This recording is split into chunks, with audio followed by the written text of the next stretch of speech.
বই জ্ঞানের ভাণ্ডার হলেও সব বই নাকি সবার পড়তে নেই।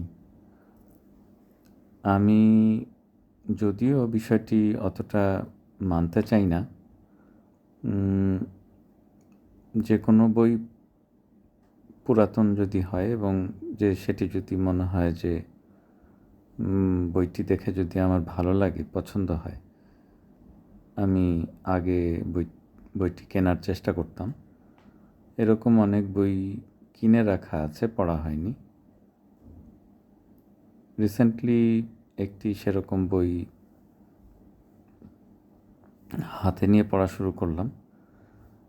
তো পড়ার শুরুতে আমার মনে হচ্ছিল যে বইটি মনে হয় আর পড়া ঠিক হবে না। তারপরে এক সময় এগুতে থাকলাম, পড়তে থাকলাম। আজ মনে হচ্ছে বইটি পড়ে আমার একটি বড় উপকার হয়েছে। সেটি হলো, বাংলাদেশের রাজনীতি নিয়ে আমি যতটা হতাশ ছিলাম, হতাশাটা মনে হয় কিছুটা কাটলো। আমার অফিস পরিচালনা করতে গিয়ে আমি যে হতাশ ছিলাম, সে হতাশাটাও অনেকটাই কাটলো। অফিস পরিচালনা করতে গিয়ে আমার মনে হতো যে মানুষগুলো এরকম কেন। বাংলাদেশের রাজনীতি নিয়ে আমার মনে হতো যে রাজনীতি এত জটিল কেন, মানুষগুলো এরকম করে কেন, তারা আরেকটু সরল সোজা হতে পারে না। আমার এখন মনে হয় যে আমারই ভুল ছিল। মানুষ কোনো কালেই আসলে সরল সোজা ছিল না।